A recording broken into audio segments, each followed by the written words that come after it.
Bonjour, bienvenue à ce message lumière de la famille Myriam. Je suis dans un décor nouveau aujourd'hui parce que nous sommes en Pologne pour assurer la mission auprès de la communauté francophone de Varsovie. Alors ça me fait plaisir de te saluer depuis la belle Pologne, pleine de ferveur et de trésors de grand prix, surtout dans les personnes. Aujourd'hui dans l'Évangile, nous sommes à la synagogue de Capharnaüm. Nous ne sommes pas en Pologne, nous sommes à la synagogue de Capharnaüm. On voyage, au Message Lumière, nous sommes missionnaires. Alors, beaucoup des disciples de Jésus qui avaient entendu le discours où Jésus disait « Je suis le pain de vie », déclarèrent « Cette parole est rude, qui peut l'entendre ?» Jésus savait en lui-même que ses disciples récriminaient à son sujet. Il leur dit « Cela vous scandalise ?» Et quand vous verrez le Fils de l'homme monter là où il était auparavant, c'est l'esprit qui fait vivre, la chair ne sert de rien. Les paroles que je vous ai dites sont esprit et elles sont vie, mais il y en a parmi vous qui ne croient pas. Jésus savait en effet depuis le commencement qui étaient ceux qui ne croyaient pas et qui était celui qui le livrerait. Il ajouta « Voilà pourquoi je vous ai dit que personne ne peut venir à moi si cela ne lui est pas donné par le Père. » À partir de ce moment, beaucoup de ses disciples s'en retournèrent et cessèrent de l'accompagner. Alors Jésus dit aux 12, « Voulez-vous partir, vous aussi ?» Simon-Pierre lui répondit, « Seigneur, à qui irions-nous? Tu as les paroles de la vie éternelle. Quant à nous, nous croyons et nous savons que tu es le Saint de Dieu. » Tous les textes que nous avons durant ce temps pascal et qui sont tirés de l'Évangile avant le mystère mort-résurrection qu'a vécu Jésus sont quand même à lire avec des lunettes de Pâques, n'est-ce pas?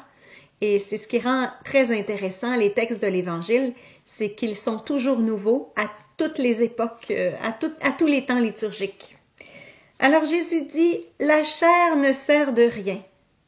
Les paroles que je vous ai dites sont esprit et elles sont vie. » Qu'est-ce qu'on peut découvrir à travers cela? Que Jésus nous parle de lui-même comme ressuscité. La chair, Jésus est vrai homme.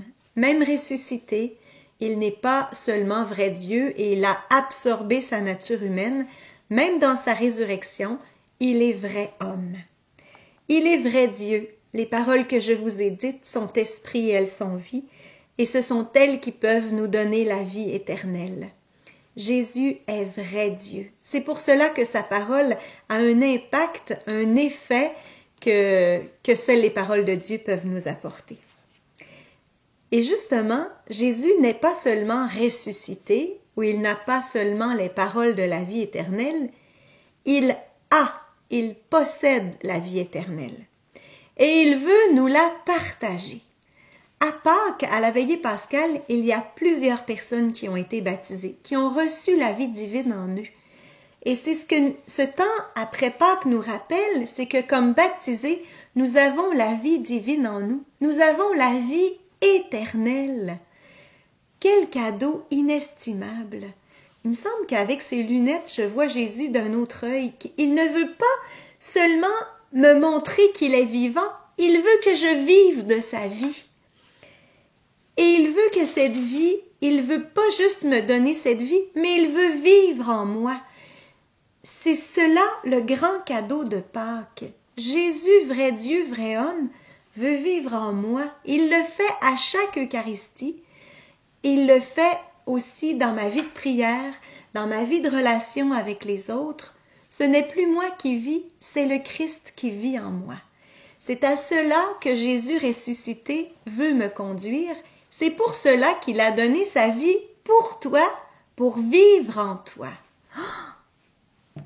Je n'ai plus rien à dire, seulement à contempler ce grand mystère et à l'accueillir avec un cœur nouveau, une joie nouvelle. Il me semble que cette parole me donne un cœur tout brûlant, comme celui qu'avaient les disciples d'Emmaüs lorsque Jésus leur racontait les Écritures, leur transmettait la signification des Écritures. Justement, le matin de Pâques, il est venu un prêtre âgé à notre paroisse en Belgique et il a proclamé l'Évangile. Je n'avais jamais entendu une telle proclamation. Il y a une dame qui était à côté de moi, elle est venue me voir après, elle dit « Mais je te félicite pour l'attention que tu avais lorsque le Père Georges a proclamé l'Évangile. » Mais j'ai dit « J'ai jamais entendu une proclamation ainsi. » C'était Jésus qui était vivant. C'était vraiment extraordinaire. Est-ce que Jésus est vivant dans ta vie? Bien sûr que oui. Alors laissons-le vivre et transmettons avec enthousiasme sa présence dans nos vies. Je te souhaite une belle journée. Au revoir et à demain.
Je suis à toi, ce que je